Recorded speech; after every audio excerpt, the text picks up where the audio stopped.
All right, we'll call the meeting of City Council to order. All rise for the Pledge of Allegiance, please.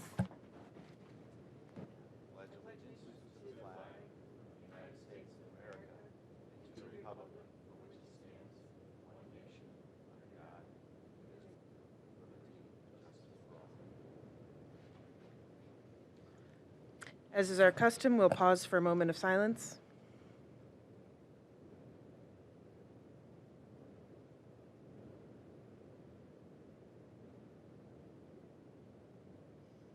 Madam Clerk, please call the roll. Baker, Here. Bullock, Here. Keppel, Here. Litton, absent, Marks, Rader, Yep. Shackner. Here. Move to excuse the absence of President Litton. Second. Motion's been made and seconded. Any discussion? All those in favor? Aye. Aye. Opposed? That motion passes. Reading and disposal of the minutes of the regular meeting of council held April 3rd, 2023. Moved to approve without the necessity of a reading. Second. Motion's been made and seconded. Any discussion? All those in favor? Aye. Opposed? And that motion passes. Item 1, report from committee of the whole meeting held April 10th, 2023.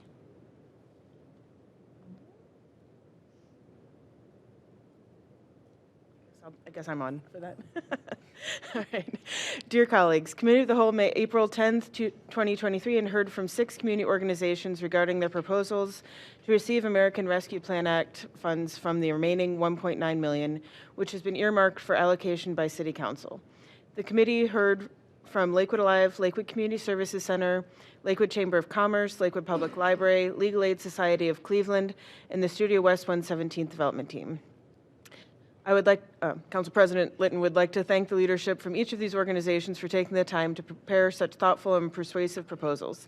The hearing was an excellent opportunity for City Council to further its relationship with each organization and to better understand their needs and goals. Committee of the Whole will reconvene on Monday, April 24th at 6 p.m. to hear at least one additional ARPA proposal and to begin the process of making funding decisions. Sincerely, President Litton. I'll move to receive and file that report. Second. Motion's been made and seconded. Any discussion? All those in favor? Aye. Opposed? And that passes. Item 2, ordinance 8, 2023, an ordinance to take effect immediately, authorizing and directing the mayor to enter into an amendment to the concession lease agreement with Help Foundation, Inc. for the operation of food concessions at Lakewood Park pursuant to Section 15508. I'll move to adopt. Second. Motion's been made and seconded. Any discussion? All those in favor? Aye. Opposed? And passes.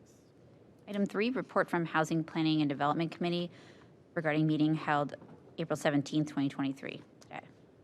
Councilman Bullock. Thank you, Madam Vice President. The Housing Committee met tonight immediately prior to this meeting with all members of the committee and the other present council members attending. We had a very detailed and thoughtful discussion to begin, but not conclude by any stretch, a proposed change to the zoning code to potentially allow greater density to actually occur in R2 district and also other areas of the city, both for accessory dwelling units and expand lot coverage by making a series of changes. It's a big concept. I think that is an attempt to be responsive to the robust discussion across Lakewood about the need for affordable housing and for more housing options and to accommodate aging in place. These are very meaningful potential changes, so we're taking our time in City Council to think it through, to do research, to discuss, to get public input. We got some of that tonight. And also, of course, we acknowledge that the Planning Commission is our peers and colleagues in this deliberation as called for under our rules. And I think also the city charter. The city administration did a fine job of framing up the discussion, presenting some research and analysis, which was very helpful. And we're going to continue this discussion at some future date to be announced. I can talk with the council clerk about when the next schedule might be. So we concluded with no action. but we will resume work, I'm sure, in the near future, and continue to engage the public on this important topic. Move to receive and file that oral report. Second. Thank you. Motion's made and seconded. Any discussion? All those in favor? Aye. Aye. Opposed? And that passes. Item 4, announcement from President Litton regarding appointments to the Citizens Advisory Committee. All right, dear colleagues, I'm writing to announce the following appointments to the Citizens Advisory Committee. Dean Jackson, nominated by Councilman Baker, Ken Farley, appointed by Councilman Bullock, and Maureen Dostal, appointed by me. As you're aware, Citizens Advisory Committee makes recommendations to City Council on the allocation of the city's federal CDBG funds. Please join me in welcoming these engaged and proactive residents to their first term on the CAC. I have the utmost confidence in their ability to make meaningful contributions as new members on this important committee. Move to receive and file that communication. Second. Motion's been made and seconded. Any discussion? All those in favor? Aye. Aye. Opposed? And that passes. Item 5, report from the National League of Cities Conference from Vice President Keppel. Great, you guys are hearing a lot from me tonight. Sorry about that. All right, so dear colleagues, March 25th through 28th, I had the privilege to represent Lakewood at the National League of Cities Congressional Conference in Washington, D.C. While there, I had the opportunity to meet municipal leaders from all over the United States, attend sessions learning from each other, and advocate for Lakewood at Capitol Hill. Throughout the conference, municipal leaders demonstrated how the direct and significant funding provided through the American Rescue Plan Act has created tide-turning change in our communities. At a session about ARPA implementation for mid-sized cities such as Lakewood, I learned of several ideas with huge potential for Lakewood, including with the use of ARPA funding. Two of those were in light of workforce development to recruit, train, and better pay childcare professionals, and to fund capital investments in classrooms with the goal of improving affordable childcare access and workforce retention. As our Lakewood City Schools K-12 enrollment has decreased, we could see an opportunity to partner to help build up childcare options, affordable childcare options in Lakewood. There are several cities using their ARPA money to expand broadband access through city-owned networks, providing in-home routers to low and moderate income households, and hotspots and laptops for those with unstable housing. I also had the timely opportunity to attend a rail roundtable with Federal Railroad Administrator Amit Bose and representatives from all of the Class 1 railroads, including Norfolk Southern, whose line bisects Lakewood and who owns and operates the line that derailed in East Palestine. I was able to share information Norfolk Southern sponsored hazmat trainings for first responders with Chief Dunphy. And though I understand that these trainings have been filling up very quickly, and advocated with the rail companies for increased hazmat trainings and reducing the necessity for them. Additionally, it was noted that all but one of the ruptured cars in East Palestine were the older DOT 111 tank cars, which are required by law to be retrofitted or replaced by the safer DOT 117 tank cars by 2029 if carrying flammable and hazardous liquids. My fellow municipal leaders and I urge the rail companies to support the Brown Vance Rail Safety Bill and to voluntarily and immediately commit to better safety practices, including increasing trainings, adopting DOT 117 tank cars now, and shortening train lengths of hazardous and highly flammable materials. I also attended, which won't surprise anyone, I attended several sessions regarding broadband and cybersecurity, particularly about federal funding streams through the Internet for All initiative, including the Broadband Equity Access and Deployment, or the BEAD program, and the Digital Equity Planning Grant programs, as well as the Affordable Connectivity Program, the ACP. As many of you know, the ACP provides Internet access to families with low incomes at a rate of no more than $30 and often ends up being free. The BEAD and digital equity programs run through the state, and the state of Ohio has been awarded $5 million for a BEAD planning grant and $1.47 million for a digital equity planning grant. You can visit broadband.ohio.gov to learn more about how the state is using these funds. And it is important to note that while broadband expansion projects have already increased connectivity throughout Ohio, improving access to high-speed internet, affordability, access to connected devices, and digital literacy gaps have created disparities among communities' use of this vital service. These funds that are running through the state, I look forward to seeing how our municipality can benefit from them, can be used for digital literacy and workforce development as well as infrastructure. I also enjoyed seeing a lot of youth advisory councils at the conference, many of them in their matching jackets, yet still representing the diversity of their cities. And in speaking with members of the various youth councils, I learned of their structures, as well as some of the legislations that they've championed, and how they've helped with their cities with communication, including informative videos and connecting with different types of audiences through social media than we might normally reach. And finally, the conference ended with a visit from First Lady Jill Biden, and then our trips to the Hill. I joined city leaders from Ohio's 11th District in visiting with Congresswoman Shontel Brown and her legislative team. And as Senator Brown was on the floor taking a vote, we met with his legislative director, Jeremy Hecuis, and legislative assistant focusing on transportation, Drew Martineau, and former Lakewood resident. Senator Vance declined to meet with representatives from Ohio cities. In both meetings, we discussed the need for increased rail safety, which Rep. Shontel Brown supports as a sponsor of the Bipartisan Rail Act in the House, and Senator Brown obviously supports as co-sponsor of the Brown-Vance Railway Safety Act of 2023.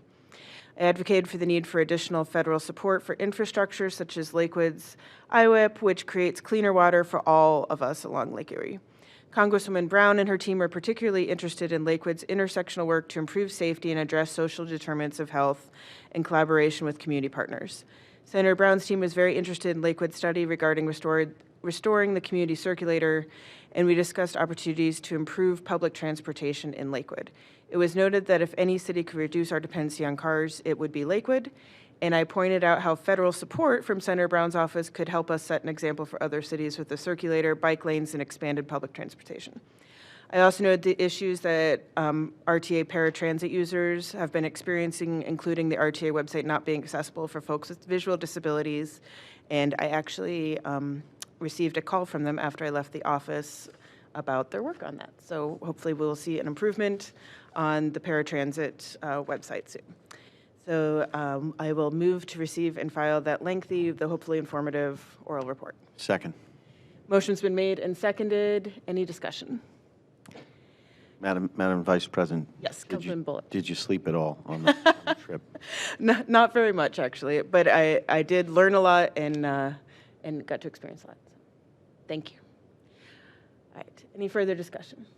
All right, motion's been made and seconded. All those in favor? Aye. Aye. All those opposed? And that motion passes. Item 6, communication from Law Director Vargo regarding opioid litigation settlement. Director Varga. Thank you. Dear Vice President Keppel and members of council, attached is a proposed resolution that will authorize the administration to enter into the latest settlement regarding the opioid litigation. This settlement is in the aggregate amount of $18.75 billion and involves 5 defendants: Teva, Allergan, CVS, Walgreens, and Walmart. These are the pharmacies associated with the litigation. Under this settlement, the payments will be made by the defendants over time, with the longest period of payment being 15 years. This settlement is contingent on a requisite percentage of political subdivisions agreeing to opt in or participate in the settlement, which is expected to occur. The city will receive a portion of the funds according to a formula set forth in the One Ohio Memorandum of Understanding. Determination of this amount depends on the participation level, which is not yet known. The city intends to use its portion of the funds for strategies designed for the abatement of the opioid crisis. I'll answer any of your questions, and let me just add, it's very difficult to predict what our payments will be over time. A very rough approximation is we're talking about $7,000 this year, and approximately that amount over the next 10 years. Our participation needs to be noted, so I would respectfully request adoption of the resolution this evening. There's an incentive to participate, because if we delay our participation and join later, there's a deterrent level in that our funds could be reduced. They're not great, not a large amount, but they could be reduced absent our quick participation. There is no effective alternative. We're a small player. It's significant dollars, but not a lot of dollars, and we cannot go it alone in any litigation. The executive committee of the plaintiffs group supports the settlement, recommends it, and the state of Ohio has already signed on to it. So for those reasons, we would respectfully request adoption this evening. Thank you. Thank you, Director Vargo. I will move to receive and file that communication Second. and discussion. Madam Vice President, Councilman Bullock. thank you. I'm just always trying to remember the proper nomenclature here. Thank you for the proposal. To me, it seems reasonable if indeed we're talking about $7,000 to move with, in a timely nature. Can you refresh our memories, Director Vargo? There have been rounds of settlement funds from, I don't know if it's the same litigation or other lawsuits over the years, more than once, I believe. And we've had to do this, or not had to, but we've had the opportunity to take this step previously. What's the context? Is it a new defendant? Is it different parts of the lawsuit that now are coming into play? Why are we doing this today when the events date back some years? Thank you, Councilman. It is true. It's a multi-party litigation, multi-defendants. The City of Lakewood entered into a settlement previously with the major distributors. You're probably recalling the McKesson, Cardinal, and AmerisourceBergen settlements together, and they were distributors. There was one manufacturer associated with that settlement, Janssen, which is a subsidiary of Johnson & Johnson. I think that's what the council person is recalling. We have already signed on to that. We've received funds under that in the first year, approximately $10,000 in combination. So this is another settlement with another set of defendants. These are the large pharmacies throughout the country. There will be other settlements in the future, hopefully. And just let me add that our participation does not mean the settlement will go forward. If the participation level is not sufficient, then certain of these defendants in the current settlement can back out of the settlement and continue litigating. And for 3 of them, it's subject to their discretion. They'll look at the participation, and if they don't like it, they won't go forward. At least at least one of them, Walmart, has an objective criteria, and they want 85% of the population of the litigating subdivisions to accept. And if they do, Walmart has committed to going forward. So there are contingencies. This is a process. It is complex, and I think your question is noteworthy because it shows how complex it can be. There are various elements of the settlement that apply to certain groups that won't apply to others. So it takes, even though the amounts don't seem to be large, it does take consistent attention by the law department. And so, so tonight we're simply asking for the ability to participate, indicate our participation so that the state of Ohio will maximize participation and we will achieve a larger settlement as a result. Councilman Baker. Yeah, thank you, Madam Vice President, and thank you, Director Vargo. And the only reason we're asking these questions on the floor tonight is because we're asking for approval tonight. So the $7,000 has, or the funds that we receive now to be determined, has to be spent on opioid issues. What parameters in the settlement agreement are around that, like paramedics, Narcan? What kind of? Could you explain that to me? Yes, thank you, Councilman. Those criteria are set forth in the settlement papers. They are well described. Very generally, the funds need to be spent on treatment, opioid-related treatment, prevention, support going forward. We're in close contact with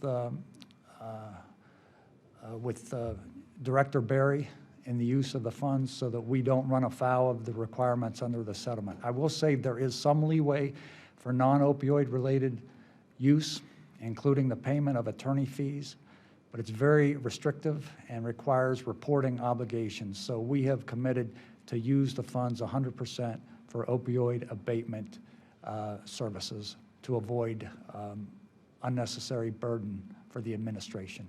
But thank you, that's a very important question. Director Barry, did you want to touch on that? There we go. Thank you, Vice President Keppel. The Department of Human Services has been looking at different ways that we could utilize this money since the first settlement funds were provided to the city. I recently met with the mayor and the rest of my department, and we've kind of identified a couple areas that we could spend some of this initial funding. I will have a communication to the full council at our next council meeting, but there is a program that we're about to launch that will be a family support program for folks that are dealing with family members or close friends or relatives that are experiencing addiction, and kind of helping people understand what addiction is through an educational component.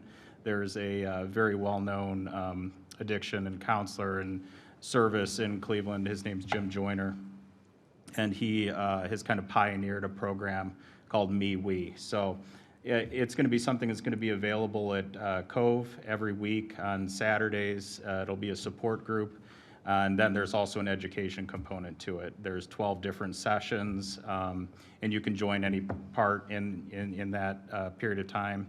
And it really provides a nice framework and understanding of what addiction is, how to support your loved one, but also to understand that it's a disease, and how to really navigate those kinds of situations, and really be able to support yourself and your family as well, because it obviously has quite a toll on the entire family unit. So we're looking at different avenues, but that's going to be our first initial push, and there'll be a little bit more information that I'll communicate to council here shortly. Thank you. And Director Barry, is that program moving forward, because it sounds like we don't know quite when this will all settle out, so. Correct. This is using the funding that has already come through to the city. Got it. Great, thank you. So we are still on the communication. I believe I have a motion to receive and file. Any further discussion? All those in favor? Aye. Aye. Opposed? And that motion passes. Item 7, Resolution 2023-18, a resolution to take effect immediately authorizing the mayor or her designee to enter into an agreement to participate in the settlement of opioid claims with other communities in the state of Ohio with Teva, Allergan, CVS, Walgreens, and Walmart. Move to adopt. Second. Motion's been made and seconded. Any discussion? All those in favor? Aye. Opposed? And motion passes. Item 8, communication from Building Commissioner Parmalee regarding certificate of code compliance for all rental properties. Building Commissioner Parmalee.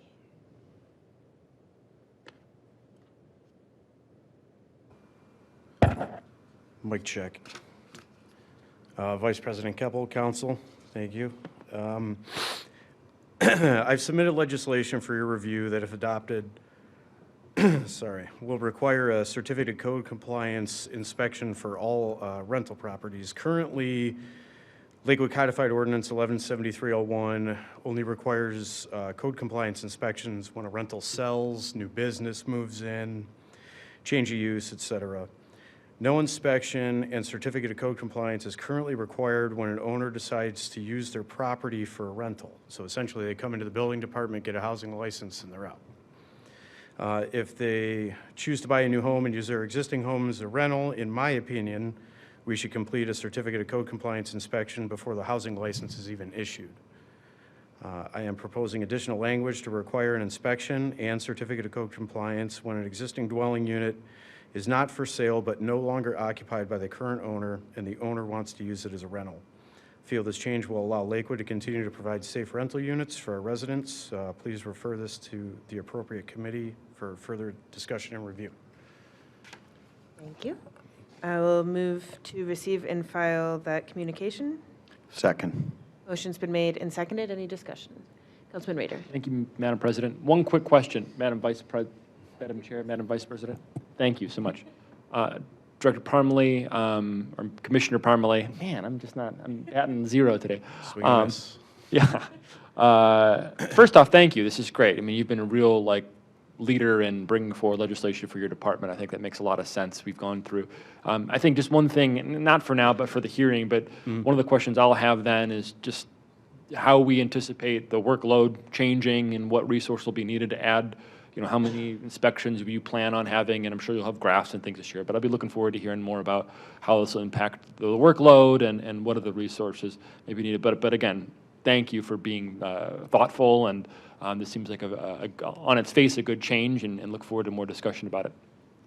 Shouldn't create that much, but I mean, when we go to committee, I can get some stats together. That wouldn't be a big deal. Great. Any further discussion? All right. We've got a motion to receive and file. All those in favor? Aye. Aye. Opposed? And that motion passes. Item 9, Ordinance 9, 2023, an ordinance amending Section 117301, Certificate of Code Compliance of the Lakewood Codified Ordinances to require inspection and certification of all properties formerly owner-occupied that became rental properties.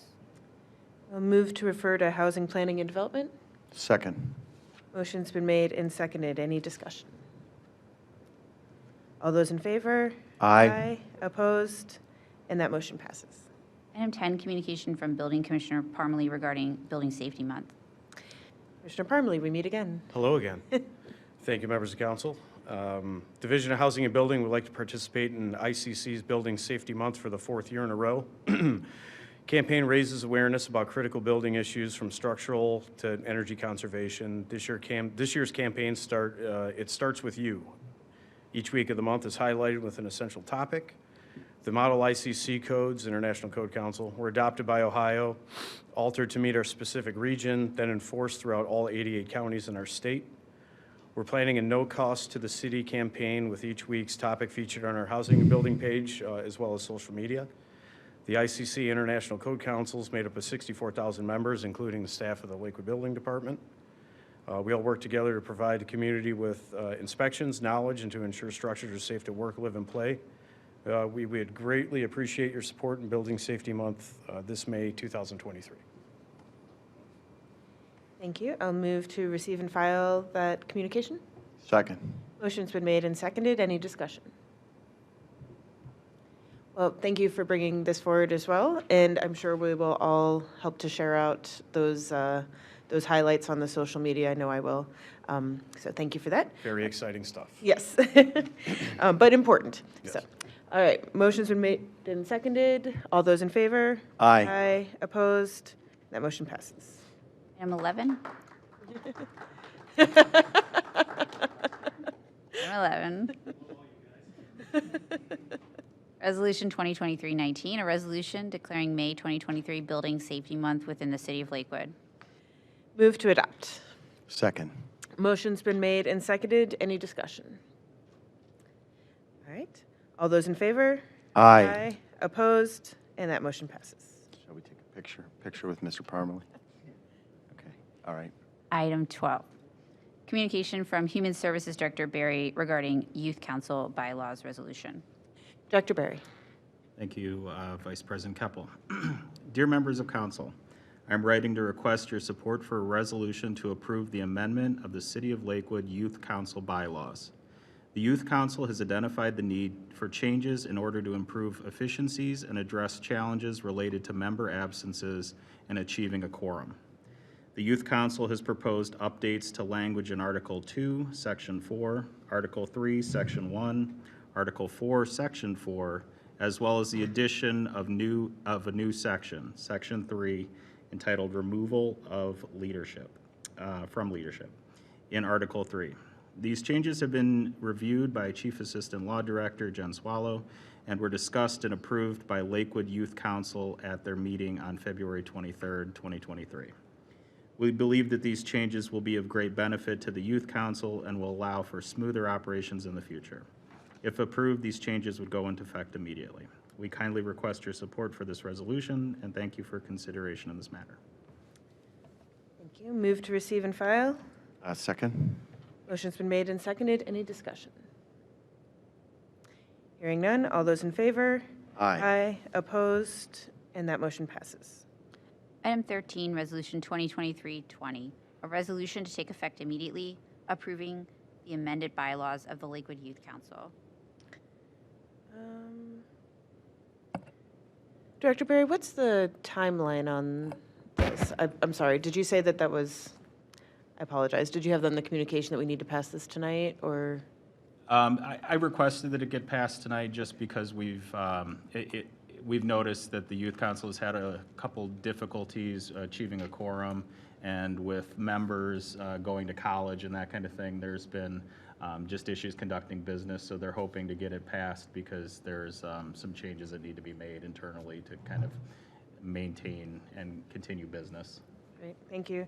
You know, it's interesting, I noted in my lengthy NLC report that some of the youth councils of other cities, and it'd be interesting, I noticed this on the docket, and I thought it would be interesting to see how ours is set up versus other cities, so that might be something to look at in the future.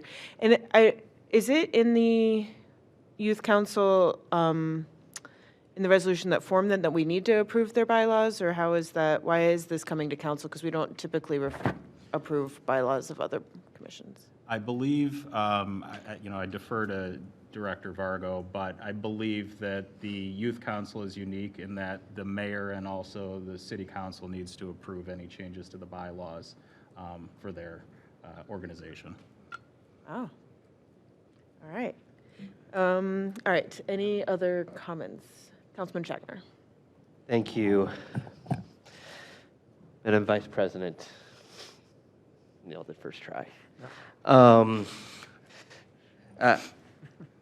These folks, I wouldn't call them kids, these folks on the Youth Council are pretty bright, pretty thoughtful, pretty thorough. I took a read of this prior to the meeting, and it all seemed pretty reasonable and pretty official looking to me.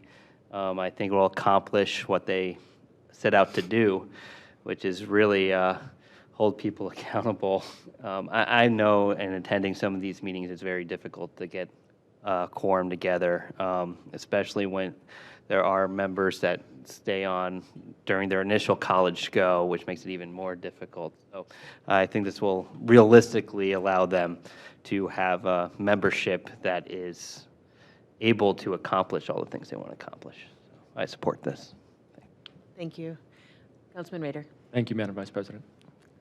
So yeah, I took a look at this too, and I would have no problem supporting it tonight. I do have a couple questions, though, just about where it came from. Was this talked about? Was this discussed within the committee? Was it voted on by the Youth Council? Was it drafted by the Youth Council? Were our attorneys, has it gone through that process? Just curious. And you're nodding, so I'm assuming all those answers are yes. Yeah. But. It went through all regular processes that you could imagine. So the council itself went over the bylaws and looked to make sure that everything seemed to be in order for the efficient functioning of the group. They noted that these were some areas that needed some changes. They actually drafted all of the changes in with the assistance of Amy Chodson, who is our H2O and also the Youth Council staff support. And then that was passed off to Chief Assistant Law Director Swallow, and she reviewed it to make sure that the bylaws met all, legal standards. And then that was brought back to council. They then voted on it, and all the changes were passed. So, yes. Just for the record, do you have a sense of how that vote went? Was it unanimous? Was it unanimous? I don't know for sure, but I don't think there was any dissent. Okay. Just important stuff to know, as this will affect their meetings moving forward. But again, I read through it. It seemed to make perfect sense. The 2/3 majority. I mean, that I think it all sort of matches what many organizations have in their bylaws, so, yeah, fully supportive. Madam Vice President. Councilman Bullock. Thanks for the thoughtful discussion. Just as a matter of protocol, I don't want to vote on this tonight or support a vote tonight because I haven't heard directly from the Youth Council. I think it's important that they themselves come to talk to us. I recognize that we're talking about the difficulty of attendance, but when we're dictating changes to another body, I think it's important that they speak for themselves. I'm glad that the process you described, it sounds like thorough, but really we should be giving them space and time to explain this and discuss it a little bit and hear directly for ourselves on City Council before we consider a vote. So it sounds like a lot of thoughtful work's gone into that. You know, when something's brought to City Council like this, I think we've got to have the people directly affected present, or at least communicating with us, which I don't recall seeing. You know, giving full benefit of the doubt to everybody. I just want to follow that protocol personally. Thanks.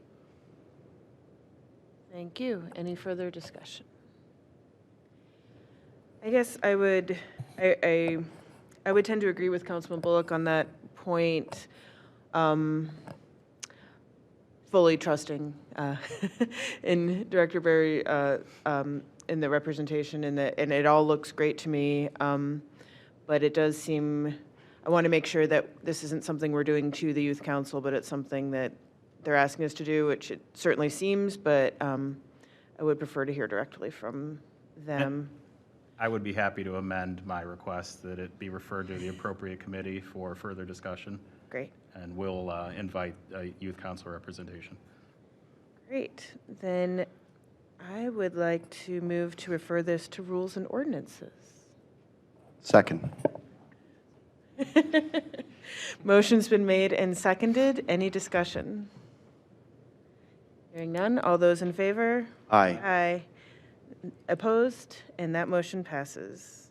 Item 14, communication from Chief Kowchek regarding donation of rechargeable tactical flashlights. Dear Council, Vice President Keppel, and members of council, Energizer Battery Incorporated, Westlake, Ohio, has donated 200 rechargeable tactical flashlights to the Lakewood Police Department and the Lakewood Fire Department, 100 flashlights for each department.